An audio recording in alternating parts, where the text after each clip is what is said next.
reasoning went like this after I was reading it for a while. If he spent his whole life writing it, I think I'll spend my whole life reading it. It's helped me earn millions of dollars. It's made me a very happy human being. I've got all kinds of energy. I have friends all over the world. I think I'll keep reading it. Now, it doesn't make any sense. People say, why do you read the same thing over and over again? Well, for a long time I didn't know what the answer was. I was listening to a recording, a talk record. You see, Earl Nightingale condensed that book and narrated it onto a record. And I just kept reading it over and over, and I kept listening to the record. I drove around with a battery-operated record player in my car, not a good thing to do, trying to keep the needle balanced on the record. And people say, well, why do you keep listening to that? And I really didn't know. I really did not know. Now, what was on the record didn't change. It was a record. It was a man talking. It was one of the first talking records that come out. It was a long time ago. But you know what I was doing? I was changing my paradigm. Changing my paradigm. My income went from $4,000 a year to millions. Now, that can happen to anyone. I have watched students in school go from failing grades to honors by changing the paradigm. I watched one of the largest insurance companies in the world, the Prudential, I watched their sales go up by hundreds of millions of dollars by teaching their people how to change the paradigm. And that's what I want to teach you, how to change the paradigm. So let's go back and think of what the paradigm is. Remember we said when you arrived there was no conscious mind, it was just subconscious? And whatever's going on around you went right into the subconscious. And you see, through repetition, the ideas go into the subconscious, they become fixed in there. That's how you learn a language. We are literally programmed to speak the language we speak.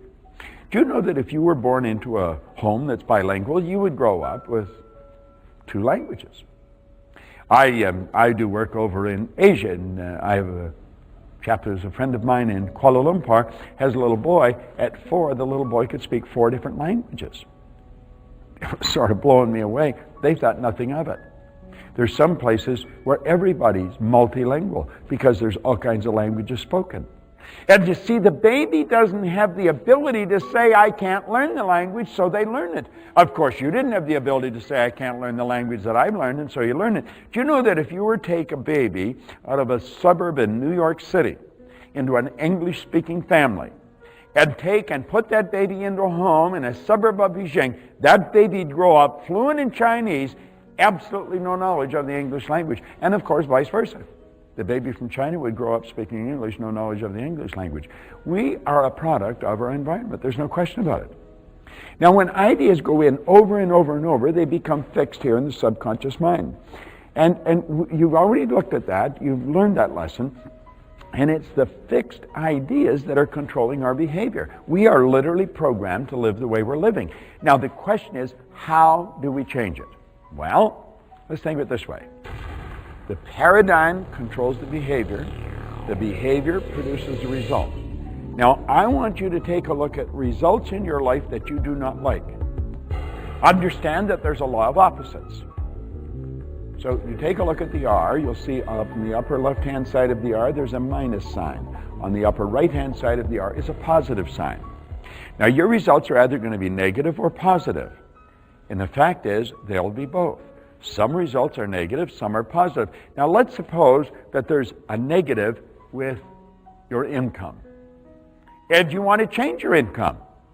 You say, well, I can't really change my income because the company dictates how much you're going to earn. Your income does not come from your company. It comes through your company. It comes from one infinite source of supply. And when you change your behavior, your income's going to change. But let's say we'll say that's negative. We write down the income the way it is. And understand that what we've written down is a graphic or a written description of an idea that's fixed in our subconscious mind. Now let's take another sheet of paper and we'll go to the positive side and we write down how we would like it to be, and we write it in the present tense. I am so happy and grateful now that, and you write down the result you want. Now this could be in your sales. Maybe your sales aren't just too brilliant. So you write down the sales the way they are. My sales go up and down. You know, when I get ahead, I lose some. I just can't seem to get past a certain point. Now that might be the way it is. So we write that down. And that is a written description of what's programmed here in the paradigm. Then we sit down and we write the positive on another sheet of paper. And we write down the way we'd like our sales to be. I'm so happy and grateful now that effective leads flow to me on a continual basis. My results are continually going up. My sales are getting better every day. I keep becoming more and more effective as a salesperson. Whatever you want, the results you want. Now, take the negative ones and literally burn them. Because that's a habitual way of looking at your sales, and you don't want to do that anymore. Now, does that get rid of the idea in here? No. That's symbolic, though. We're letting it go. Now we've got the positive. Now, do you see, this is the part that's illogical. We have written it out. We should sit down and write that out maybe 100 times every morning and 100 times every night. We should record it. Make a recording of it. I have a recording with respect to money. I'm so happy and grateful now that money comes to me in increasing quantities through multiple sources on a continuous basis. I just keep saying that, you see? And it's the repetition of the idea that eventually takes root in the subconscious mind. And as it gains strength, the negative idea that is already there becomes weaker. Pretty soon, the one takes over and starts to control you, and the other loses control. Now, you see, you should only work on one or two things at a time. But if you think you're going to change just because you become aware of this, forget it. It's not going to happen. You have to take and realize your paradigm is a multitude of habits. And what we want to work on is one or two habits at a time. I mentioned that we saw the sales in Prudential go up by hundreds of millions of dollars. I got everyone to commit to do two things. One, they would be skin to skin with somebody. By 9 a.m. every morning, they would be in front of a prospect. And they would ask everyone to purchase a minimum of $100,000 worth of insurance. Now, that was in the 70s. They were selling more $100,000 policies in a week than they previously sold in a year. Nobody was asking people to buy the 100. And that's how the company changed. They worked on two things at a time. And because there was a group of them working on it, there was some camaraderie there, and everybody was doing the same thing. And so they were all changing paradigms. And it's through the repetition of ideas that the paradigm changes. See, the paradigm is a multitude of habits. It's a multitude of ideas that are fixed in your subconscious mind. Now, you may have inherited them at birth. You may have got them in your little life. It doesn't matter how you got them. The fact is they're there. Do you want to know what your paradigm's like? Observe your behavior and your results. It'll tell you what's going on inside. Now, if you want to change it, you've got to change it the same way it was planted. There's only two ways to fix an idea in a person's subconscious mind. One is bang, just like that. It's like a shock. It's called an emotional impact. 9/11. That was an emotional impact. That doesn't happen that often. When it does, it's usually negative. It could be positive, but it's usually negative. The other is the constant spaced repetition. Read the same thing, write the same thing, listen to the same thing over and over and over and over again, maybe for a month or two. Now, you see, that defies logic. Your logical mind say that doesn't make sense. It makes a lot of sense when you really understand how the mind works. You want to change your paradigm. You've got to observe a result that you don't want, write it on a sheet of paper. Take another sheet of paper and say, what would the polar opposite to that be? See, polarity is the law of the universe. In, out, up, down, hot, cold, positive, negative. Everything has an opposite. There'd be no inside to this room if there wasn't an outside. So you take a result you don't like, that you're getting constantly, and write it out, describe it in all its negativity, in detail. Then take another sheet of paper and say, what is the exact opposite to that? And you write it out. Take and burn the negative. Now, it may seem silly, do it anyway. You're getting a license here to be silly. Be silly. Burn it. It's symbolic. Let it go. Then say, I'm going to rewrite this every day 100 times. I'm going to keep repeating it. I know it's illogical. I know it's not going to happen. I know this is silly. But as you keep to do it, start to do it, you're going to start to think it isn't so silly. You're going to start to believe it will happen. And then you're going to observe it happen. Then you pick a couple more habits. That's how paradigms are changed. Paradigms are nothing but a multitude of habits. And you can change them. Work on one or two at a time. If there's a group of you in a company, pick the same ones. Do what I did with the people in Prudential. Just pick the same habit. Make up your mind, you're going to come in 30 minutes early and you're going to study. Now just see, the mind says, I don't want to do that. It is the only way to develop understanding. There is no other way. You could say, I am going to come to work a half hour early every day and I'm going to put one of these lessons on. If you do that, I guarantee you, in a year, you need a telescope to look back to see where you were, because your awareness is just going to continually expand. Change paradigms, one or two at a time. You change the paradigm, you change the results in your life. Let's talk for a minute about corporate paradigms. Now, you could call it corporate culture, because culture is nothing but a paradigm. I go all over the world. I go into many different countries and different cultures. The culture is paradigm. It is group habit. A corporation has a culture. And when a person starts to work for a company, they move into that culture. Pretty soon, they become a part of it. It becomes a part of their way of thinking about that company. Now, if the company wants to raise the bar, if they want to improve the bottom line, the culture must improve. So how do we go about this? Well, let's stop and think of how we think about the company. How do people look at the company, the people in the company? Now, this always filters down from the top and up from the bottom. As we start to help everyone understand this, we can get departments sitting and having little group meetings. What are some habit patterns we can change? Do you know, Robert Russell, a marvelous author one time, said that habit is God's way of making good automatic in our life.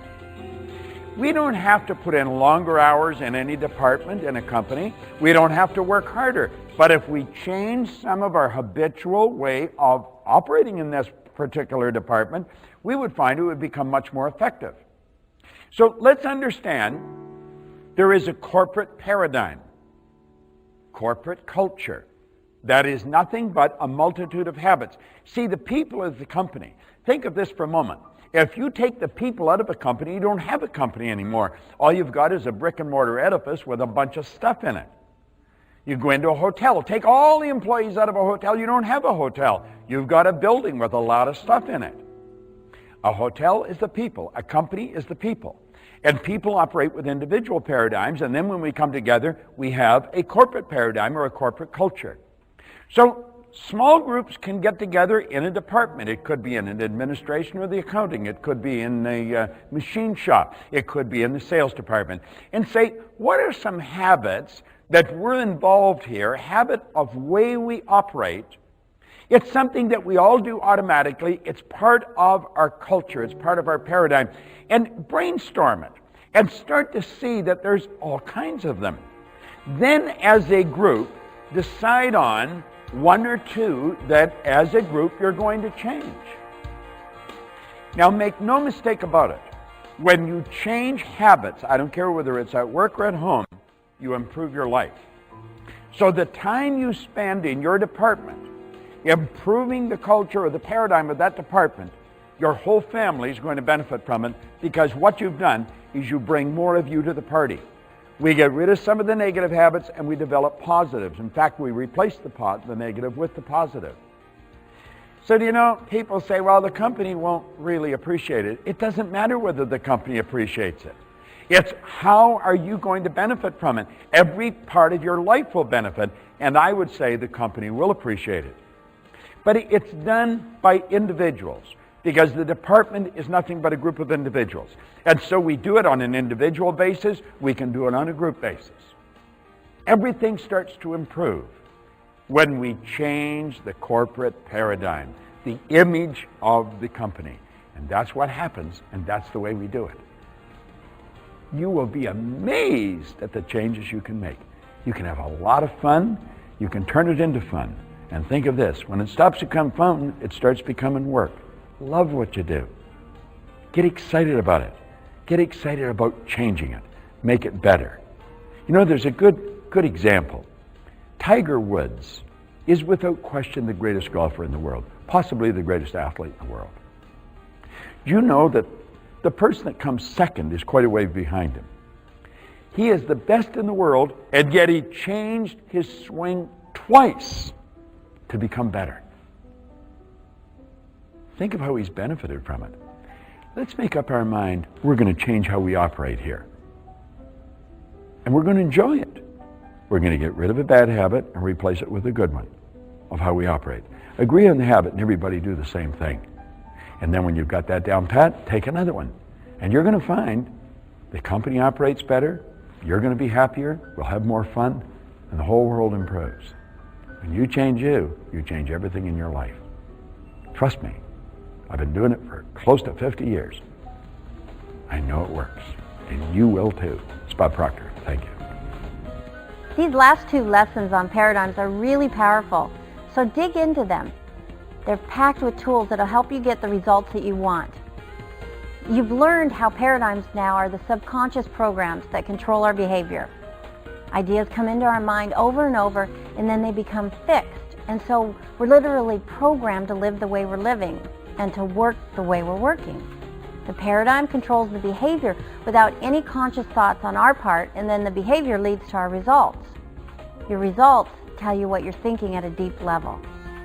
There's a really great exercise in your guide that you can share as a team, and it will help you sort through those beliefs that no longer serve you and change them to new beliefs that will serve you.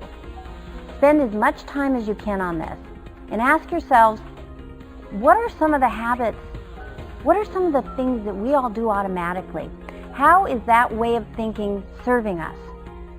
Once you start looking at your behavior, you'll be amazed at how much of it is unconscious. So have some fun with this. Break old habits and create new ones. Habits that lead you to more positive results.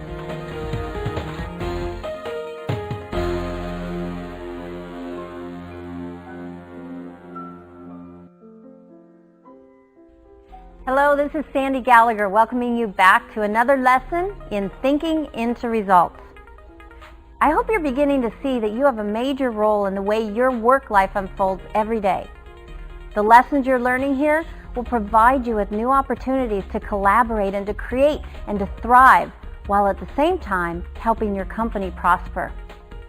We all have deep, deep reservoirs of potential within us. But how do you recognize it? And how do you bring it to the surface? It has to do with how you think. What's coming into your mind that influences your output? What are you thinking about? Is it what you want, or is it what you don't want? Are you thinking about problems, or are you thinking about solutions? One of my favorite quotes is from Ralph Waldo Emerson. And it's so simple, but it's so powerful. And it has a special meaning for this upcoming lesson. He says, we become what we think about all day long. It's your choice, what you give your attention to and what you think about all day, every day. Remember, you have control over the thoughts you think. Now here's Bob to help you understand a better way to think. Feed your mind what it needs to produce the outcomes that you most desire.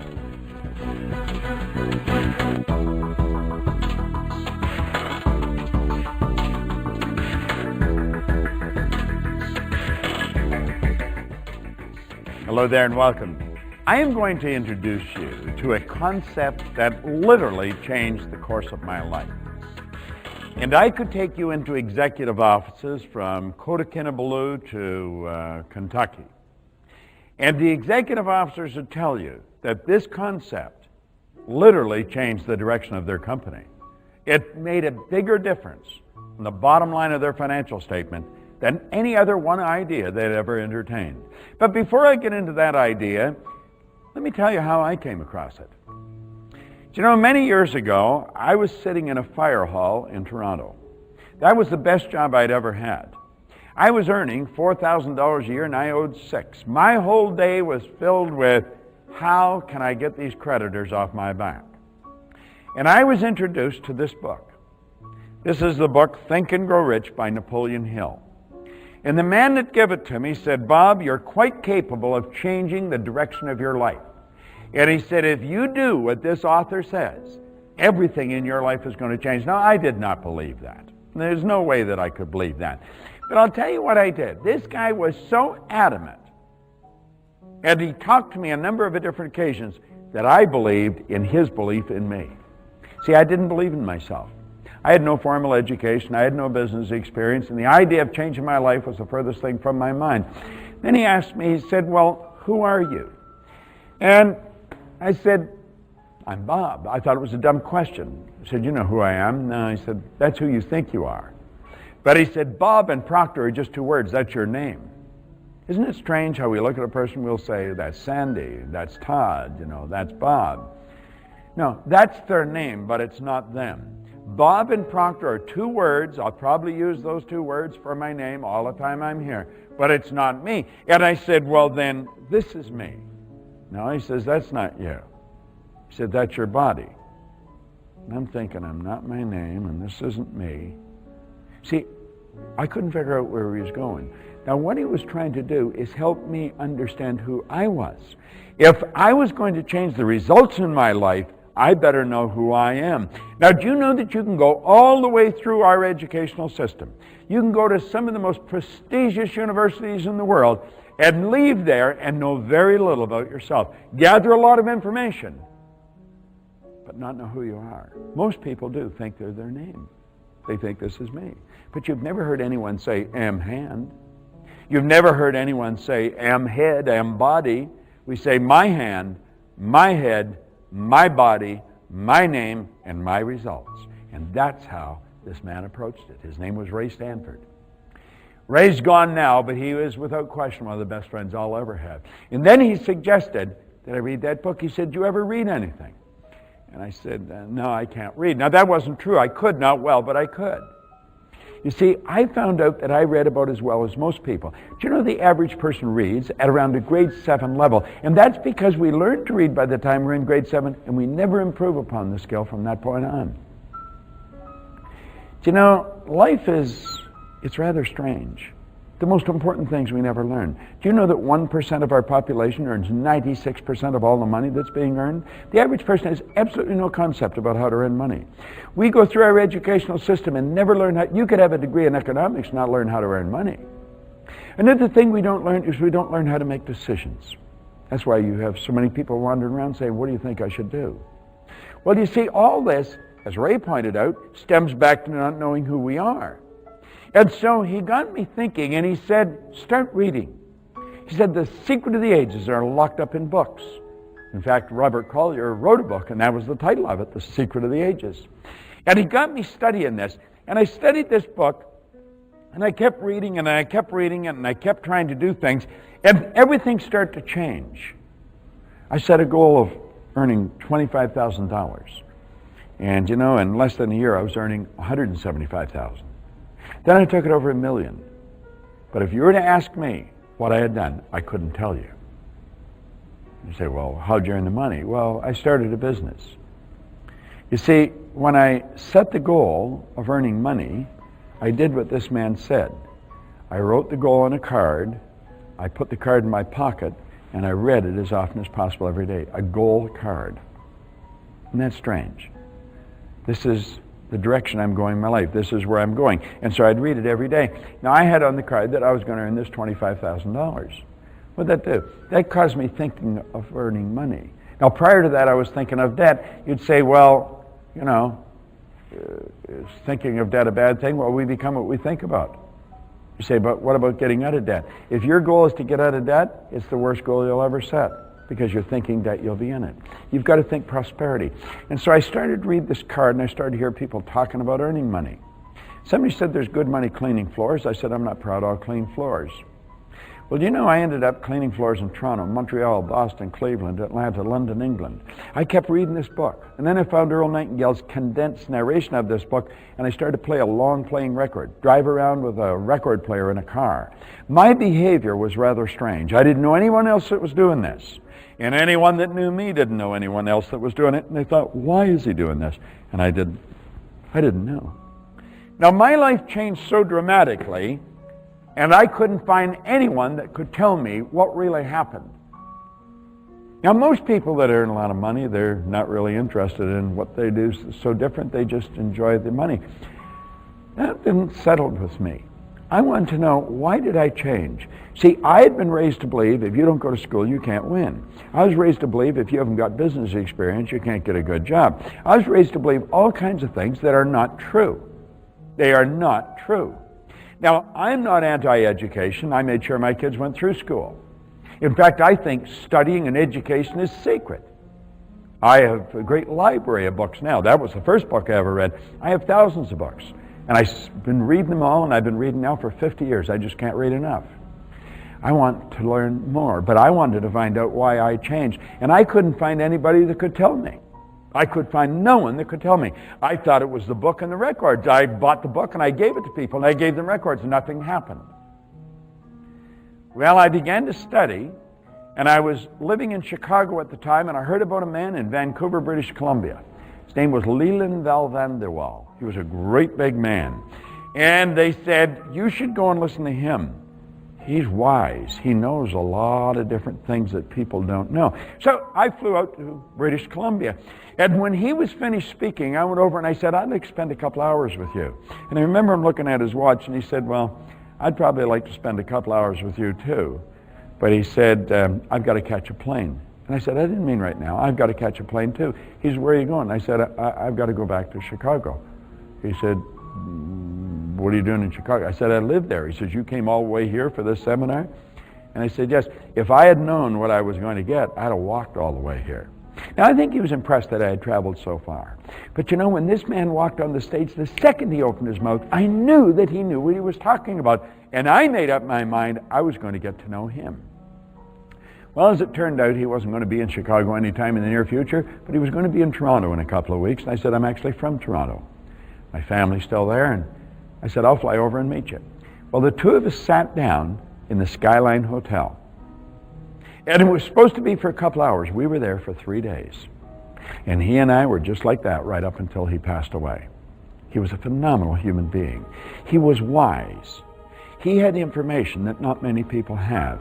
And he sat down and he said, Bob, you live simultaneously on 3 planes of understanding. And I said, I know that. No, he said, you don't know, or you wouldn't have asked me the questions you're asking. And he says, shut up and listen, open your mind. And then he smiled.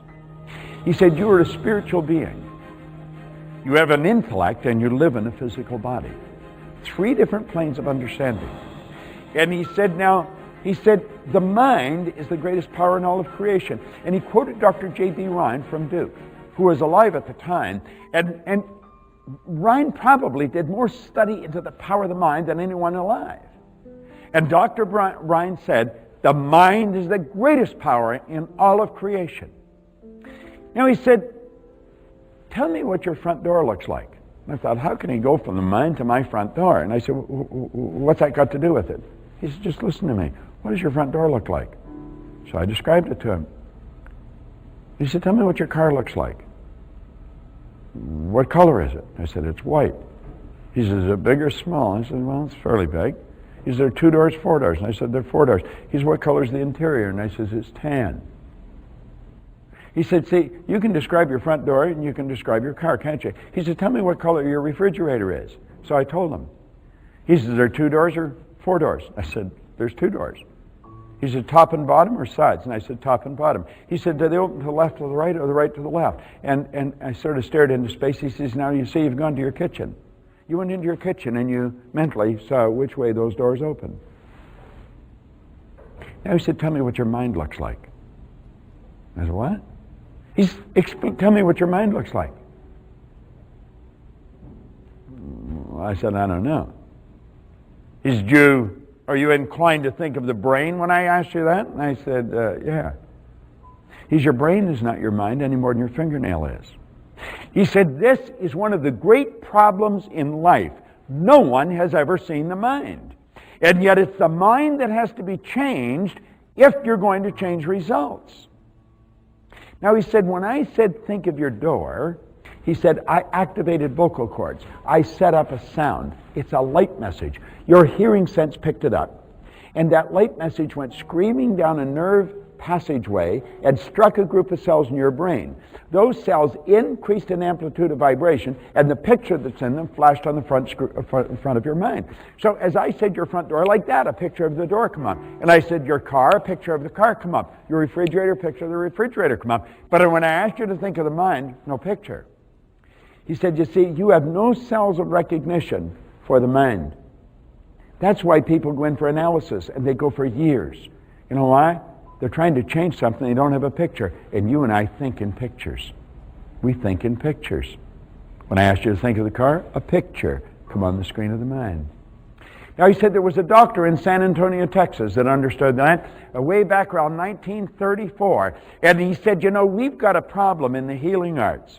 He said, we're treating people physically, we're treating symptoms, and he said, until we treat the whole person, there's not going to be any health. Well, do you know, in corporations, we are treating symptoms. In business, we're treating symptoms. In sales, we're treating symptoms. We are not treating the cause of low profits. We're not treating the cause of low sales. And until we treat the primary cause, there's going to be no permanent change. And he pointed that out to me. He said, we've got to have a picture of the mind. Now he said, I'm going to draw a picture. This is a picture that Dr. Thurman Fleet drew in 1934. And he said, this is the mind. Now he said, look at it. And you look, you might smile, you just see a couple of circles and a couple of lines. We call this the stick person. Now I want you to let the large circle represent the mind, and the small circle represent the body. Now the mind controls the body. The body is an instrument of the mind. Now I want you to think. I want you to stop and think of the performance of some people that you know. You can choose yourself if you want. It's the way we act, it's the behavior that's going to determine the results. Some people, when they meet a stranger, are very shy and they pull back. Others are very gregarious and they got their hand out and asking the person all kinds of interesting questions. The behavior of people varies greatly, but the nature of people, they're exactly the same. See, the mind operates the same for the shy person as it does for the gregarious person. It's how the mind is programmed with the shy person that's so different from the gregarious one. And the mind is programmed both genetic and environmentally. That's how paradigms are formed. But we talk about a little more about that in another lesson. What I want you to focus on is this drawing again. Come back to the drawing. Now let's take that large circle and we'll put a line right through the center. And we'll say everything on the top half is referred to as the conscious mind. Everything on the bottom half is referred as the subconscious mind. And of course, the small circle on the bottom is the body. Now, this is what Val suggested I do. He said, I want you to let your head represent the mind. Everything from the neck down represent the body. Now, he said, that's not the way it is. Mind is in every cell of the body. Mind is movement.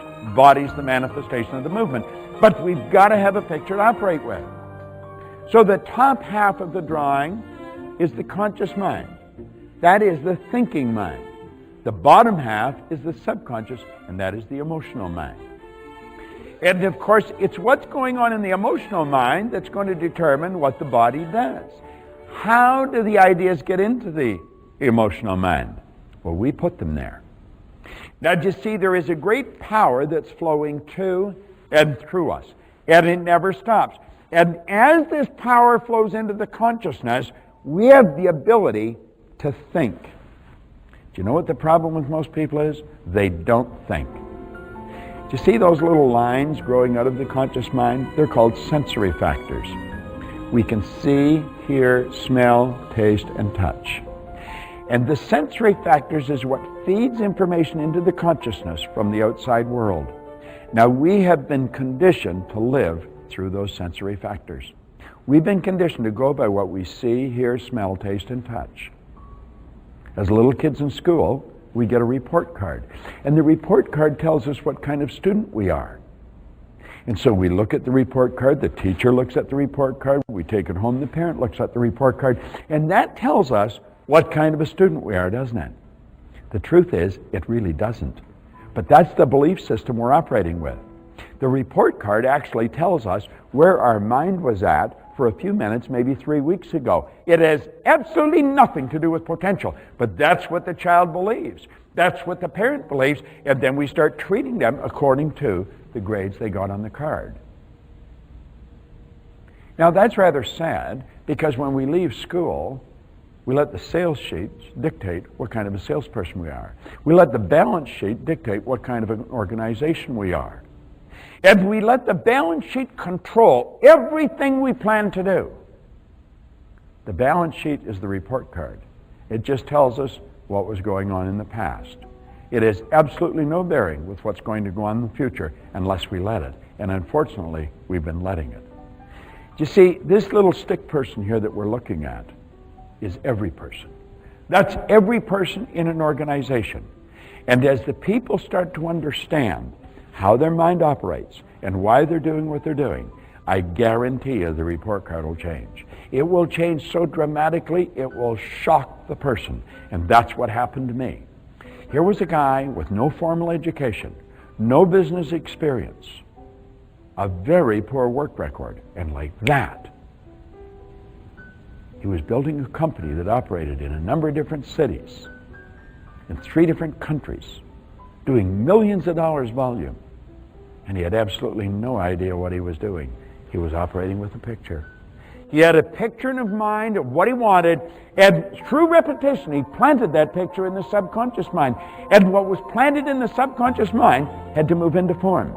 All right, now let's pay real close attention to this graphic illustration, because this is really the creative process on how it all works. There's a power flowing into your consciousness. This is your thinking mind, and this is where dreams are built. And you take those dreams and you impress them upon your subconscious mind. Now this is what causes the feeling in your consciousness. This is how you get emotionally involved in the idea. Those emotions then are expressed with and through the body, and that's what causes the body to change in its state of vibration. As the vibration changes, the action changes. And when your action changes, the universe reacts to that. It's action-reaction. The reaction alters your conditions, your circumstance, and your environment. Or, as we say, your results. Now that is a process. If you go through that a number of times, just keep playing this over and over again until it's indelibly printed on the screen of your mind. Then when you find that you're not feeling good, you know that you're emotionally involved with the wrong idea. Or if you find the things that are coming into your life are not to your liking, you've got to ask yourself, how am I acting? What am I emotionally involved with? What kind of ideas am I thinking? You see, this is the process. And as you understand it, then you can keep reflecting in your own life. And you'll know what's going on inside. You can always tell what's going on inside by what's happening on the outside. You know, James Allen, in his marvelous little book, As a Man Thinketh, he said, we think in secret, and it comes to pass. Environment is but our looking glass. Whatever's going on in your outside world is a reflection of what's going on in the inside world. You control the inside. Live from the inside out, and quit living from the outside in. So as we go through these lessons, this drawing becomes the genie. And you're going to understand why and how some of the senior executives in the world love this drawing. I'm going to tell you one thing. I love it. It's changed my life. It's helped me understand me better. And because I understand me, I understand you. See, if I stand back and watch how another person behaves, it's telling me what's going on in the mind. Now, the conscious mind is where we gather information. That's where we pile the books up. But that is not the part that controls the actions of the body. It's not what controls what we do. It's the subconscious mind that does that. See, the conscious mind thinks, the subconscious executes what's impressed upon it, and it expresses it with and through the body. It's the mind and the body that produces the results. And every person ought to understand how it works. We teach it to little children, and we see kids go from failing grades to honors just like that. We've all got the potential. We have got deep reservoirs of potential within us. And what we want to do is learn how to bring it to the surface. We're going to show you how to take all the knowledge your people have already gathered and how to put it to work. And you know where it goes? Right to the bottom line of your financial statement, of their report card, of their bank account. Every person has genius locked up within them. What we have to do is bring it to the surface. That's what this little stick person does. See, where we're thinking of ourselves, we get very confused thoughts. When we bring the stick person into play, we start to see the mind and the body. And we start to understand, if I'm doing this, it's because of what's going on in here. And if I want to change my behavior and results, I've got to change what's going on in the subconscious mind. You're going to learn to love this little drawing, the stick person. It certainly is the genie at life success. And it's going to be the genie in your company. So do you see, when we talk about thinking into results, that's exactly what it's all about. Do you know that all the great leaders all down through history have agreed on one point? They've disagreed on virtually everything else. Every one of them, without exception, have agreed that we become what we think about. Do you know the problem with most people? Most people don't think. Earl Nightingale, my old employer and my mentor, he said if most people said what they were thinking, they'd be speechless. I'm inclined to agree with him. Dr. Ken McFarland, who's gone now, but he was a superintendent of schools over in Kentucky, and he was just an incredible human being, one of America's greatest speakers. He said 2% of the people think, 3% think they think, 95% would rather die than think. You'll say, well, everybody thinks. I'll tell you what to do. Start to pay attention to what people are saying. They'd never say what they were saying if they were thinking. Start to pay attention to what people are doing. They'd never do what they're doing if they were thinking. No. Mental activity does not constitute thinking. See, those sensory factors are like 6-lane highways. There's information rushing into people's conscious mind all the time, and some of it seeps into the subconscious. That's why they start doing this and they stop, and they go over here and they stop, and they go over there. Very few people are focused. We're going to show you, when we go into the lessons on the mental faculties, how to shut off those highways so that all this information that's rushing in and causing conscious confusion stops, and you become focused, dedicated, and disciplined. That's when your life's going to change. Study this little stick person. Take the lesson that's just on the stick person and review it over and over and over again. Start to see yourself as the stick person, and you'll see everybody else as one. And then you can observe what they're doing, and you know what's going on in their mind. And if you want to get them to change what they're doing, you're going to have to help them understand what's causing them to do what they're doing. I don't care if it's your children or if it's your employees. That's the way it works. I love this little drawing. It has certainly changed my life, and it'll change yours. It's Bob Proctor. Thank you. We're really getting into thinking into results with this lesson, and one of the best ways to learn is repetition. So I encourage you to go over this lesson as many times as you can and use the graphic that Bob just introduced to us. It'll give you clarity on what's going on in your mind and in your behavior. I remember when I first saw this diagram, I thought it was pretty silly, but I'm telling you, it's powerful. This diagram is responsible for hundreds of millions of dollars, actually probably billions of dollars of increased revenue to corporations around the world. So study it until you really understand it. You'll keep getting more out of it every time you come back, I promise. Let your results guide you. What's happening on the outside always tells you what's going on inside. So what are your worthy goals that you set for your team? Are you seeing them manifest in your world? If not, the exercises for this lesson will help you shift your thinking in a way that leads you closer to those goals. And remember, you have control over the thoughts you think.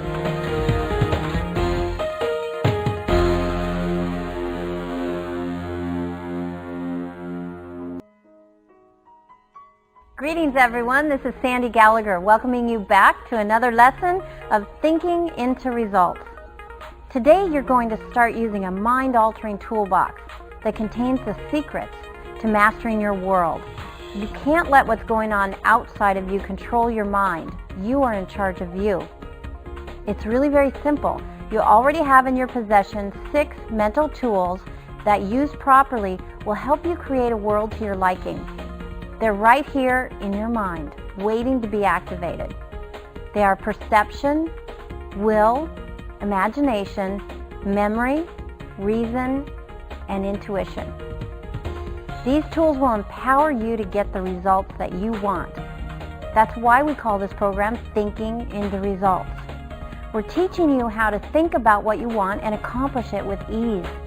If you apply these techniques, your work life will be transformed in ways you never imagined. You'll look forward to coming to work. You'll be stimulated and excited about your goals. You'll be amazed at what you can achieve. It's like turning the lights on in a dark room. You start to see things clearly for the first time. I know I sound really serious about this lesson, and it's because I am. Because I use these techniques every day of my life, and I'm still surprised at how powerful they are. Now here's Bob to open that magic toolbox and introduce you to the tools you need to solve any human challenge in your career, in your business, and in your personal life.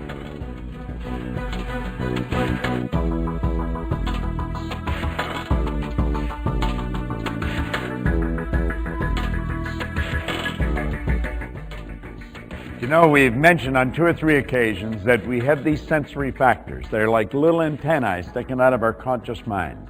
We see, hear, smell, taste, and touch. And that is really how we've been programmed. We've been programmed to pay attention to what's going on outside, and we live from the outside in. You will never, ever do anything of any consequence as long as you're living that way.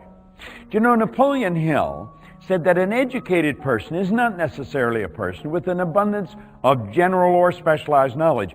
An educated person is a person who has so developed the faculties of their mind that they can acquire anything they want or its equivalent without violating the rights of others. Do you know, most people are not even aware of what their conscious faculties are. I'm going to share them with you. They're your mental muscles. Think of this for a moment. If I put this arm in a sling and I left it there with my fist clenched, pretty soon that would be the way it would be. Now, if at the same time I was lifting weights with this arm, I'd have very powerful muscles here and atrophy would set in here. Now, it's fairly obvious I haven't done either of these things, but if I had, you know what would happen. Well, it's exactly the same with the mind. We have perception, the will, imagination, memory, reason, and intuition. These are phenomenal mental tools. Let's think of them one at a time. You have memory. Do you know there's no such thing as a bad memory? There isn't. There's only weak memories and strong memories. Anyone can develop a great memory. I could teach how to memorize a book. In fact, Jerry Lucas was in San Francisco teaching people how to memorize the Bible.